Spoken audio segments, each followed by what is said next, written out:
Good morning. Welcome to the discussion before the discussion. I know.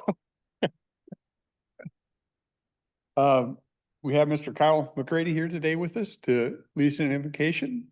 Little history, his dad used to be a commissioner back in the day. Yeah, Father, we just humble ourselves before you. We just thank you for today.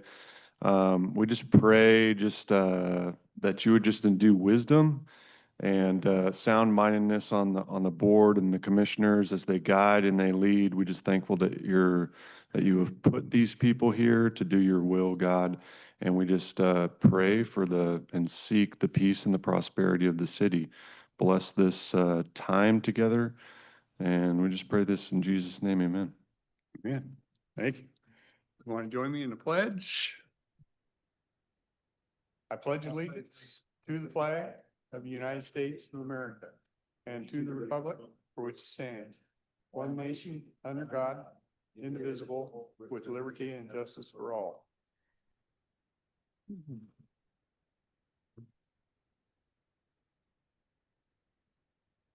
Okay.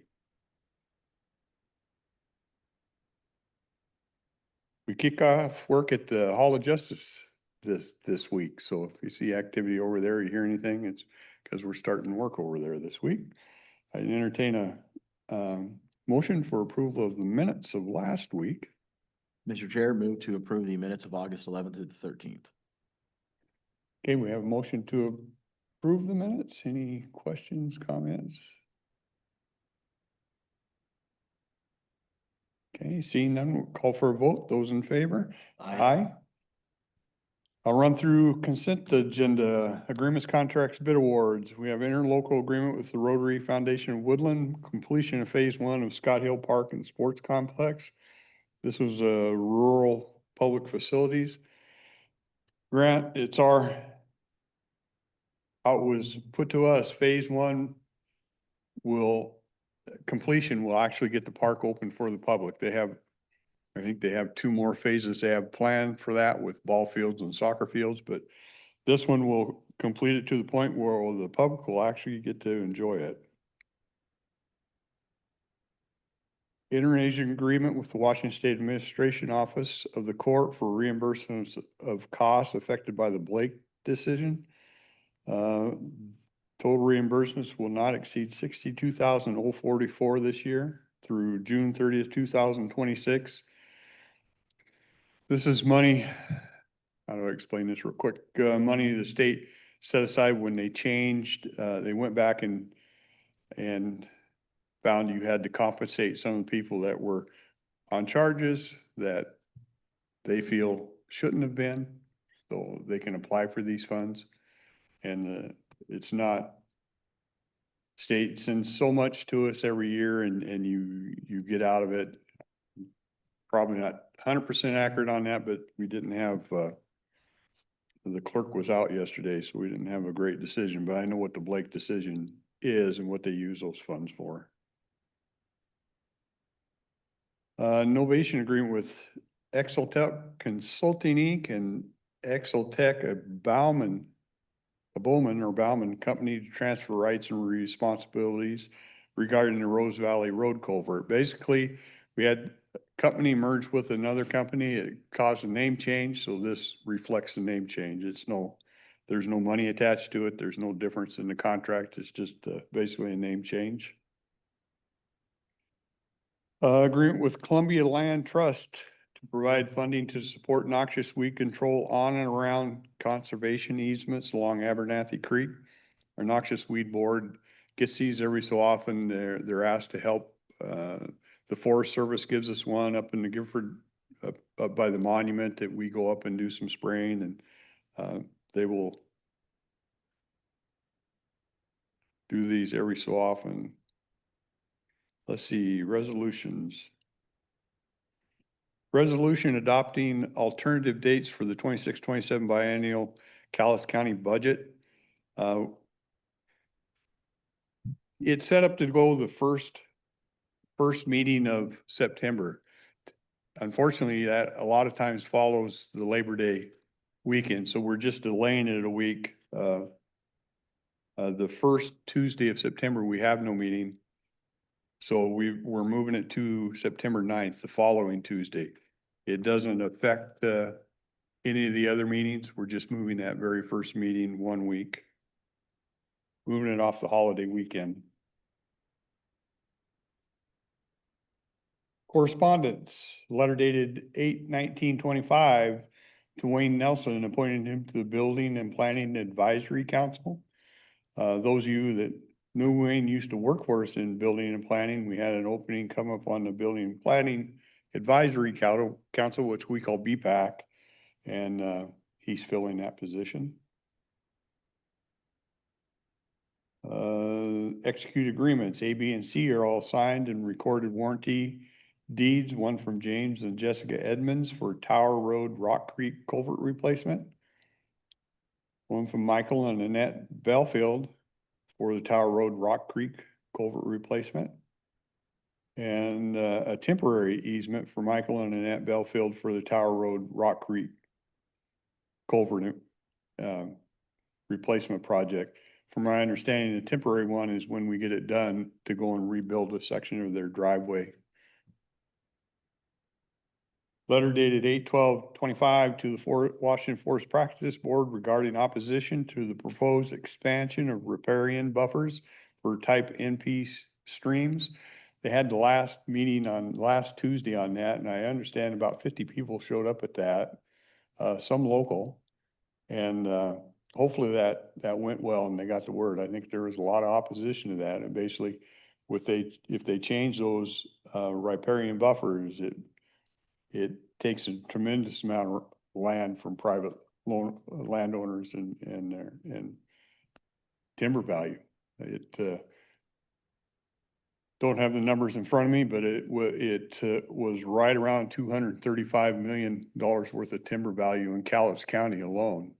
And when you figure we get 5 cents on that or 4 cents on that, it's about $12 million in excise tax.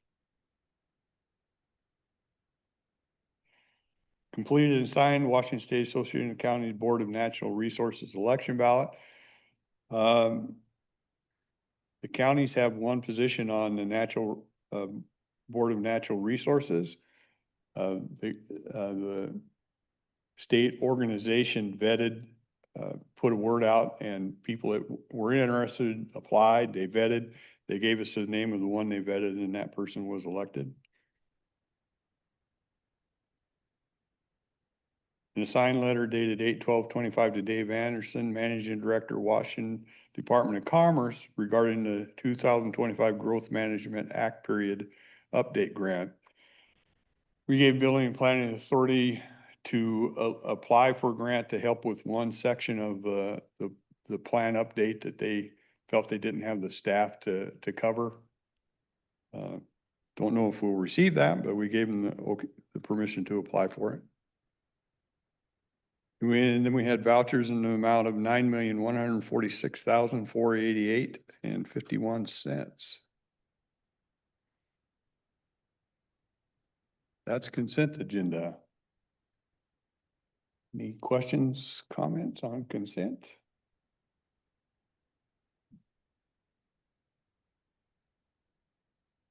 Okay, I'd entertain a motion. I move approval of the consent agenda. Okay, we have a motion to approve the consent agenda. Give you one last shot. Everybody's good?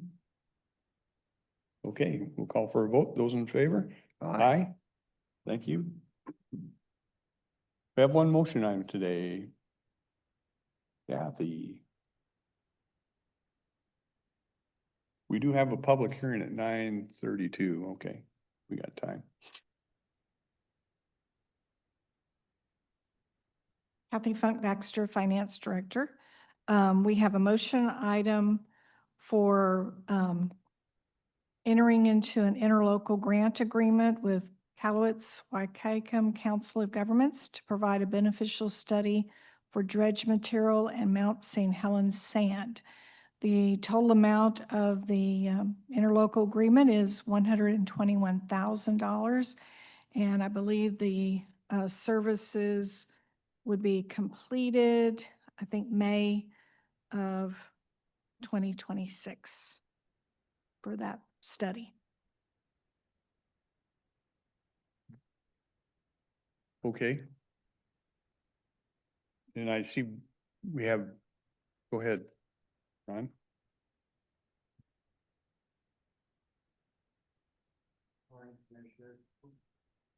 Morning, Commissioners.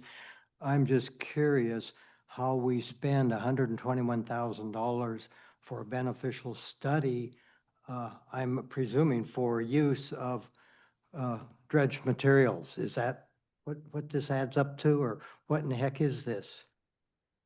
Bill might be able to explain it better, but I think they're contracting with the University of, is it Oregon or OSU?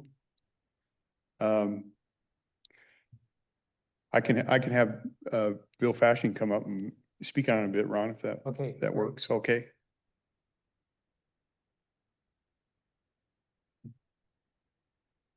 Good morning. Bill Fashing, Director of the Cowlitz-Wahkiakum Council of Governments. The study is actually to look at the stores of dredge materials that are on the ground today, identify soil-specific details of what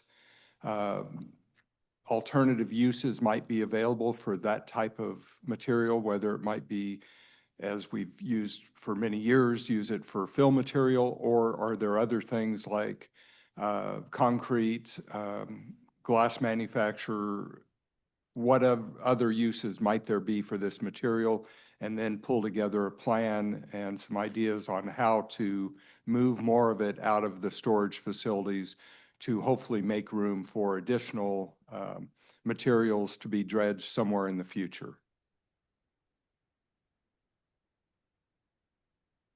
That answer your question? Not completely. We had a similar discussion and of my memory a few weeks ago saying is that the dredge spoils came up again, and I commented that if we just made dredge spoils available to our community in a common pile, most of it would walk away, but we citizens can't get to it. And that would be a policy of the county or some other group. Hopefully, this process will promote discussion and find a way to open those up for, and commissioners and I have talked a little bit about that concept and trying to make those materials available to the general public, but also looking for higher and better uses that might even be a revenue generator for the owner of those materials. Well, just a little history. We've been at this for 40-some years now. What has happened in the past? What's the history? Do we have to have a new study to figure out what to do with dredge spoils? We don't necessarily have to. We could continue to let it sit there and give out a truckload at a time, or we can maybe find some productive use that might create new jobs as a result. Okay, well, That's really the intent. This is from an economic development perspective, trying to find alternative uses for those materials that might provide revenues to the owners, which in this case would probably be the county. so therefore you're engaging an agreement for $121,000 is a time frame for when this report might be available, that you might be able to come back to us and say what was the findings? It'd be done by May of next year. Okay, very good. Thank you. And Right. the contract requires for them to provide us that report, all the information from the study. My understanding is Castle Rock sells, the county gave Castle Rock the stuff that's sitting up there along the river. And they sell it by the cubic yard for like $1.50 or $2 for, per cubic yard. The county goes out to bid in groups of like 200,000 cubic yards at a pop for sand and gravel outfits that buy it from the county. And the highest bidder gets that bid, and then they haul it off and stockpile it or use it wherever they're gonna use it. Yeah, it's provided some history on, and after the eruption, the state created specific legislation. The dredge spoils for LT1 and Cook Ferry are a result of specific legislation that gave us the ability to sell those spoils, but we have to use it for recreational purposes, so it goes into our recreation program. And it gave us an exemption from paying DNR for those spoils. So it brings up the question, I don't know who really owns the spoils. Have we, that's kind of the reason to bring this back. Can we even do anything with them without DNR in there?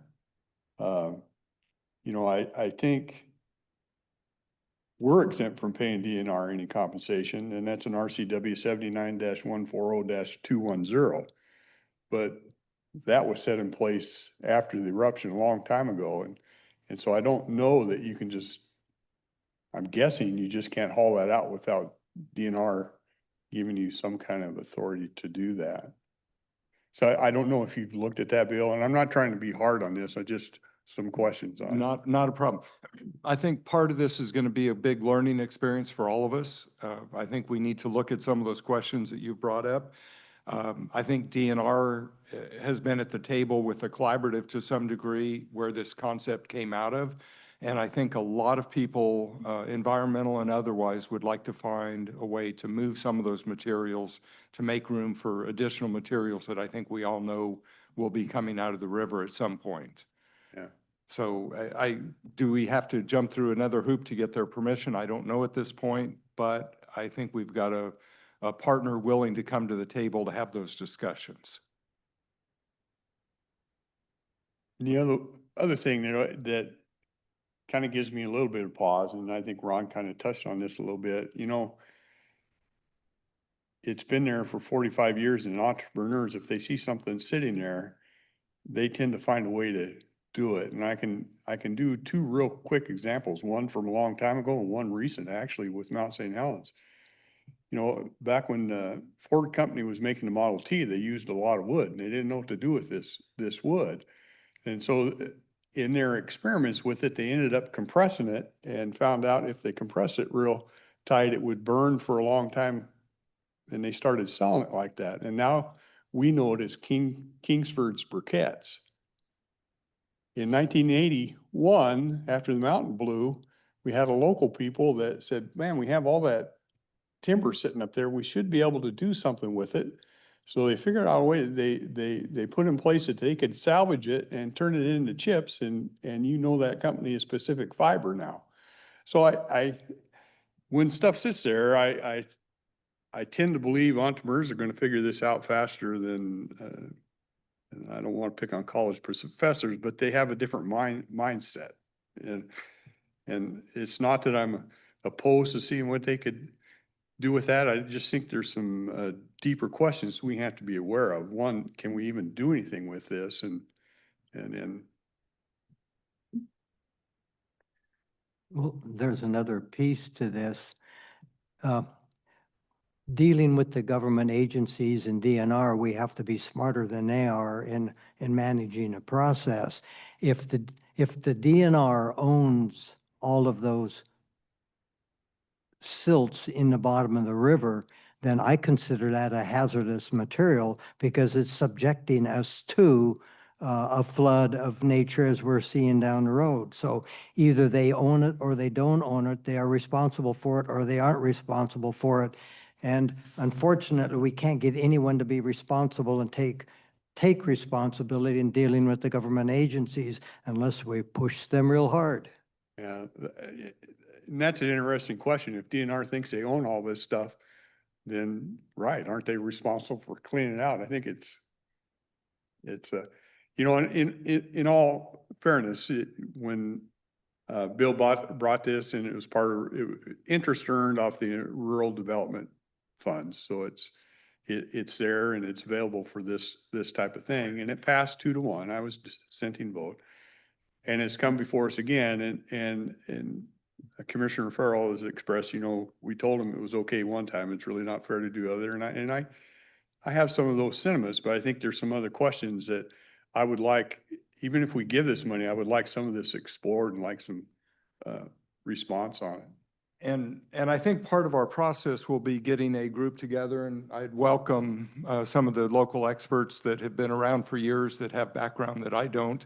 And we'll have a couple meetings, sit around, brainstorm on, what does this final product need to look like? So that is part of the plan. And it's just a matter of who do we invite to the table to have participate in those discussions. And I think I have a couple people maybe to pull into that process. And I have a few already, but maybe one new one today that I can pull into the process. Well, some of us that are old enough to remember right after the Mountain Blue, I can remember glass ashtrays. People were making all kinds of glass things out of Mount St. Helens ash. They just put it in a vial, you could wear it around your neck. There was little vials that they made and necklaces you could carry around Mount St. Helens ash. They were on store shelves in all the souvenir shops. Was Mount St. Helens ash in some form or other.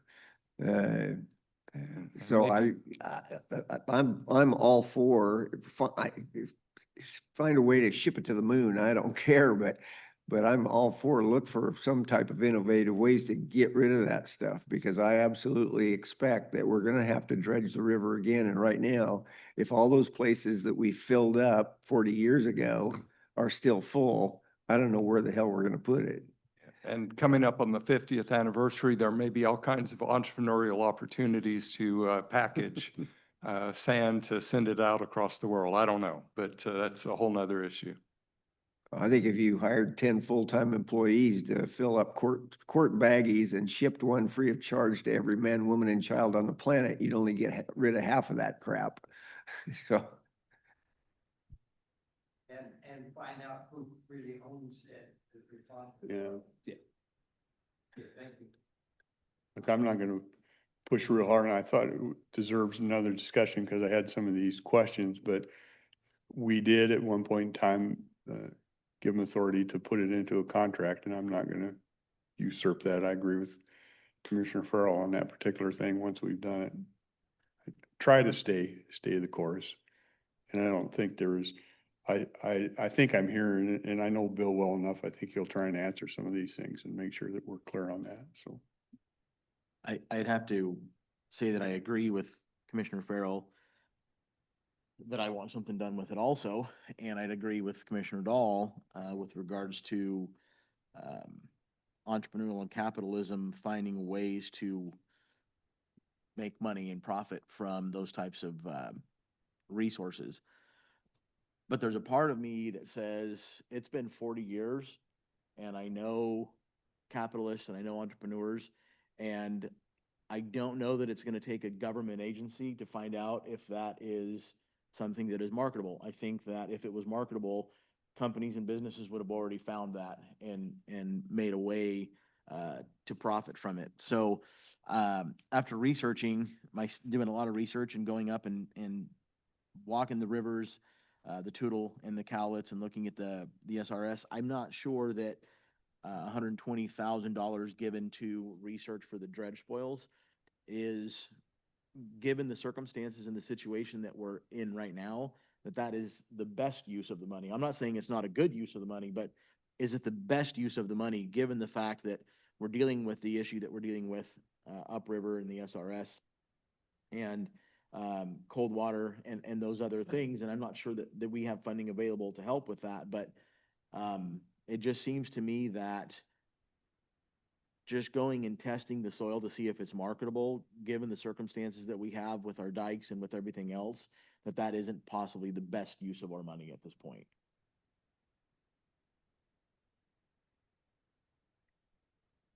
This is interesting income, and you talked a little bit yesterday on some of the things you can use it for. Yes, Or you said historically, we've tried to keep it in development type stuff. right. This is the interest income on the public facilities, the rural public facilities fund itself. And so it has interest earnings every year, and they have accumulated. And in the past, we've spent it on studies and non-infrastructure type request. So I think that this, following those things that lead to economic development, is the intent. And that's what it looks like it's been done in the past.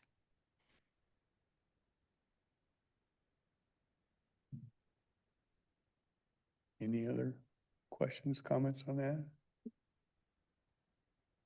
I appreciate the perspective. If, you know, this is an idea that germinated over a period of time. If it's not something the commission is interested in doing at this point, so, you know, we'll continue to move forward.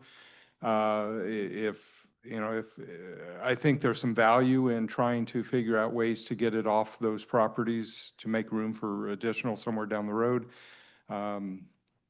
There's no doubt in my mind that it'll be used for fill and other simple uses, but we haven't moved much off of those properties over the last few years. And I think there were a number of us that thought that some kind of a catalyst work to explore this might help jumpstart something to get some of those moving. And it may or may not work. You know, who knows if it'll be successful.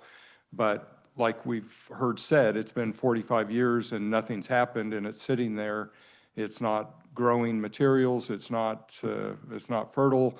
We need to do something with it to keep it from being reclaimed by the river.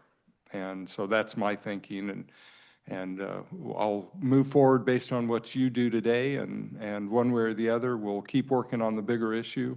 But if you're so inclined, we'd love to do the work and try to see if we can't find a way to get some additional beneficial use out of those materials.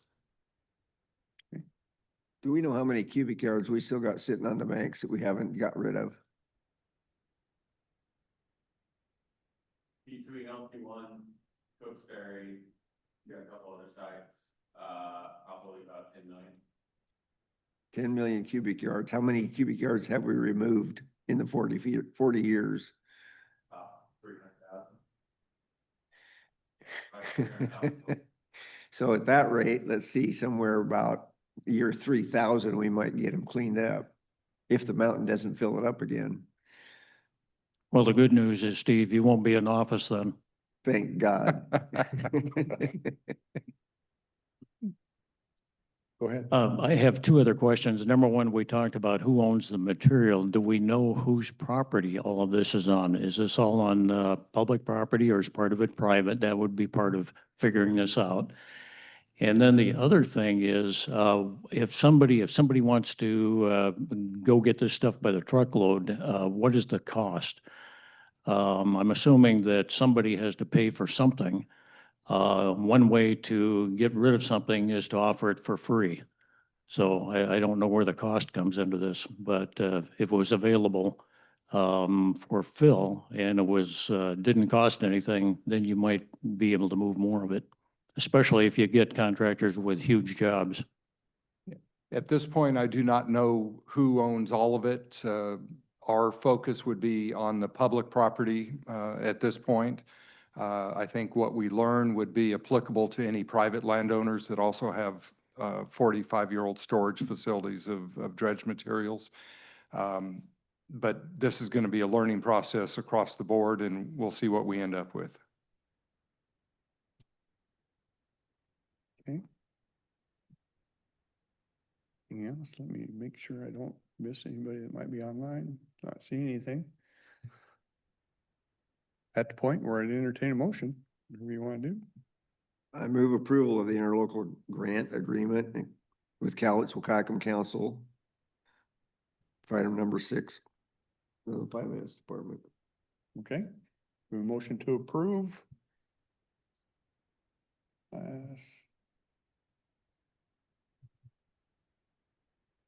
See nothing, we'll call for a vote. Those in favor? Aye. Aye, I'll go with it. Opposed? Thank you. Okay.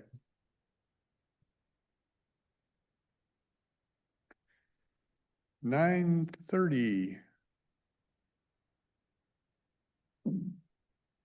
Sheriff's Department, I don't see. He's online? Okay. He's there. Good. Brad, I think boy, we hit that right at time. Yes, good morning.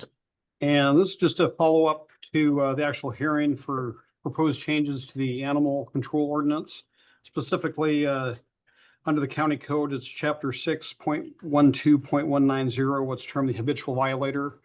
A specific animal that would have 3 violations within a 12-month period could cause animal control authority to issue an abatement notice, which would cause the owner either to transfer ownership outside the county, euthanize it, or transfer the ownership to someone who's not related to them or does not live in the same household. The prosecutor's office just wanted to clean up some of the language on this. And as we talked about yesterday, it addresses some definitions. One, in the prior or current edition of it, it talks about the responsible party being the animal owner, irrespective of whether the person receiving the notice owned the animal at the time of the 3 offenses. It takes that away and uses a consistency throughout the code. It makes a responsible party the animal owner or the party in control of the animal.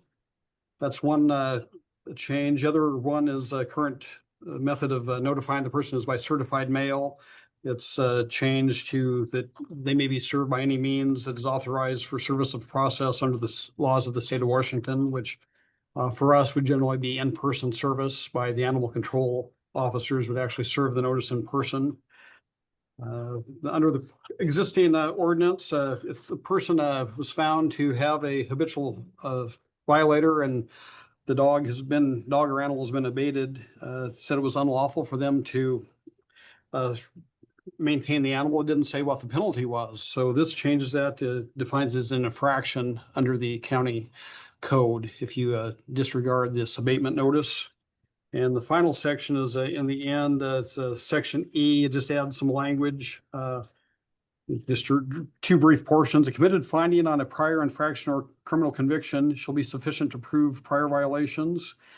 And failure of the animal owner or person in control of the animal to file an appeal within 15 days of the notice, or failure of the animal owner or person in control of the animal who has filed an appeal to appear at the scheduled hearing shall act as an admission of the violation. So after the initial notice and the 15 days lapses where they've not filed an appeal or they fail to appear at a requested hearing, then the animal control authority can move forward with ensuring that the party involved has complied with this or take further actions under this. So just a few minor changes that the prosecutors thought would clean up the definitions and outline what the due process is for the people that are served with this notice, should they decide to appeal it.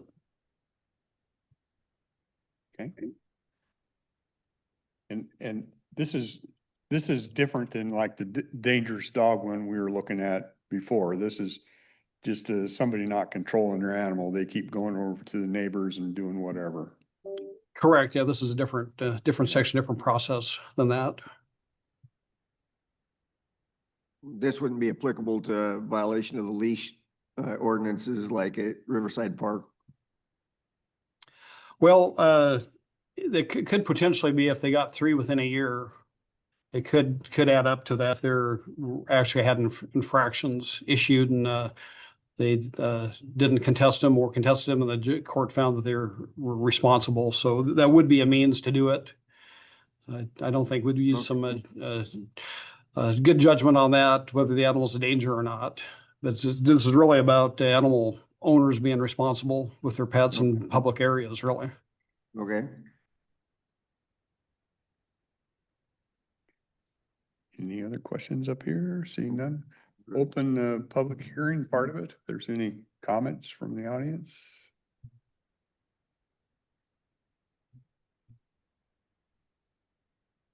Okay, seeing none online, close the public hearing part of it, and I would entertain a motion.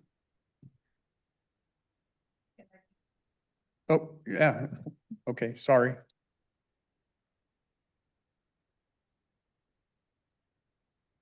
And I'm not sure really it's within your control.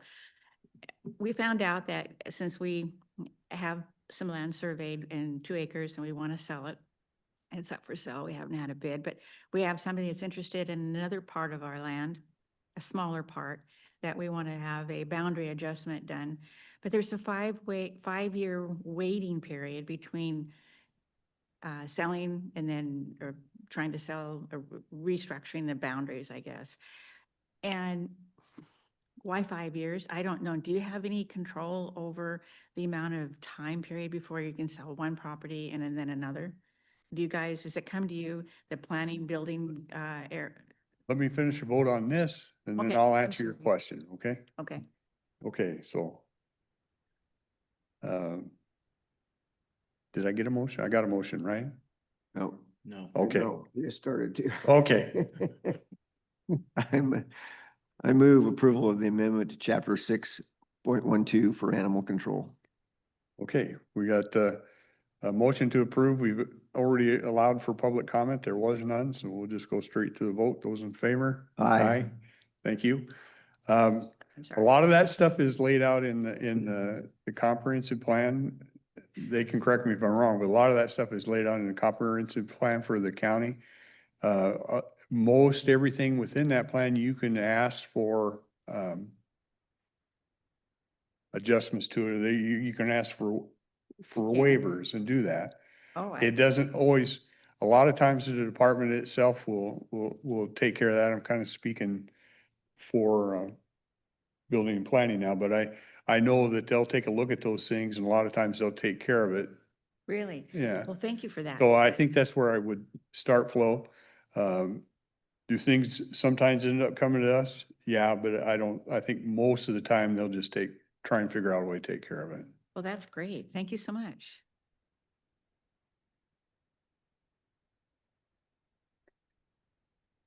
Okay, we'll open it up for public comment. There's anything else for today?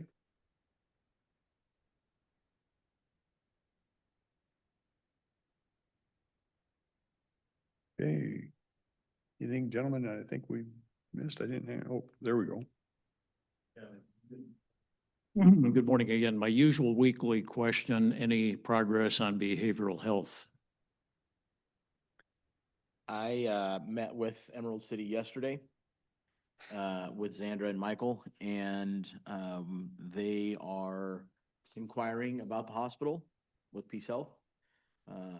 And we are also I'm gonna talk with them next week about our behavioral health programs that are being canceled or not canceled, but are no longer gonna be funded through the mental health tax. There's a possibility that they might be able to help us with that, so we're gonna start those conversations next week. Okay, very good. Is it my understanding that at some point we get the hospital going, that basically removes the need for a Camp Alabama facility? They are going to, in their business model that they showed us, they have what they call wraparound services, and people who are homeless due to mental health and or substance issues, substance addiction Abuse. issues, that yes, they will be able to house them there. That is part Okay, of their so that's good. It's a matter of timing then is what it is. Mhm. Okay, thank you. And I just want to be clear, we're just in conversations with them at this point. There's a lot of hoops that we still have to go through, but the fact that we're having the conversations that we're having with them is a good sign. Yeah. Every good plan needs a fallback, so I'm hoping that we're not got all of our eggs in one basket. I mean, we're hopeful and for them to pop into here, 2 weeks after we kind of said, hey, here's where we think we need to go. I mean, to me, that was a miracle of some kind. But yeah, we better not have all of our eggs in that one basket. Yeah. We are also, I'm including Trinidad and people from the Great Rivers Behavioral Health Organization in these conversations and what's taking place with them, what we're looking at doing. As the Great Rivers Behavioral Health Organization, we're also having a meeting next month to get together and talk about that particular organization and look at, is it providing the services that it was chartered to provide? And we might be making some restructuring there also, but those conversations are beginning because it's not just us that is having the problems that we're having, and a lot of other counties are looking at alternate sources of funding for their, for the issues that they're having with their indigent people and homeless and mental health and all that stuff. So. Okay, very good. Thank you. Tomorrow, we have, looks like at 2:30, the sheriff's office in. And then at 3, we have Health and Human Services. 3, Health and Human Services to go over fee schedule and contracts.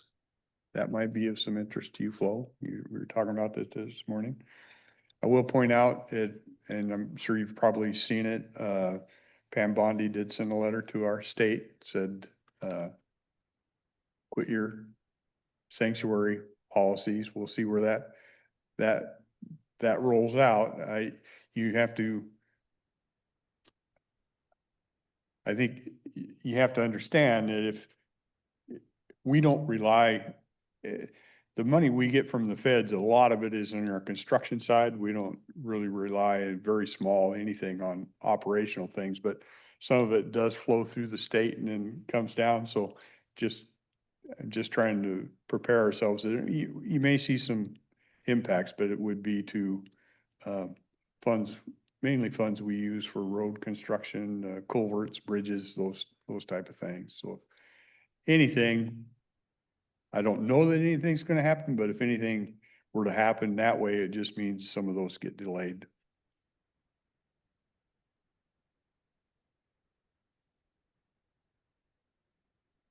Okay. With that, thank you for sitting with us. We will adjourn.